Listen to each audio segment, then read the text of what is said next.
ilaina loka fifaliana satria zay moa zany tanjona hoe izy no azo anazy dia isika malagasy nahazo azy fa tsy zareo satria teratany malagasy a dia teto a no be azy na teto amin'ny tanitsika dia voafidy teto moa zany dia zany no misolo atsika tany Abidjan dia azontsika le loka dia tsy zareo mandresy fa tsika malagasy mandresy. Nanao ny fifaninanana ny concurrence? Ny fifaninanana tsy dia tena hoe nisy fahasamihafana tamin'ny teto efa niainana teto Madagasikara zany fa ny Antsipriana angamba zay ny fahasamihafany tany. Ny Antsipriana zany a lasa mikôty kokoa zany tany dia zay koa ny anarana tany hoe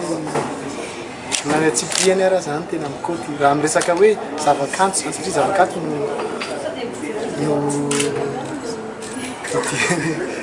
atrehana tany. Manao na vision aorianan'izay fanaovana loka zay? Ny vision moa zany a ny projet moa zany dia hoe araky le fahitantsika tamin'ny loka hoe lela vola iny a sy famoronana rakira anankiray andilaina zany satria zay izy dia zay zany miandry a amin'ny herintaona manomboka le izy dia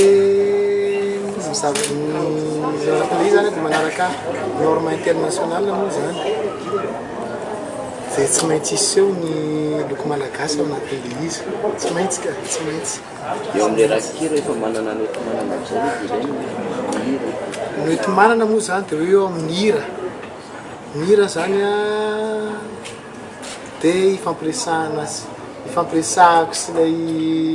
miproduire anahy moa zany izy dia amin'izao tsika miteny zao zany a misera foana zany zay hoe mety ve ty hira ty tsy mety ve ty hira ty mety ve ty hira ty satria mba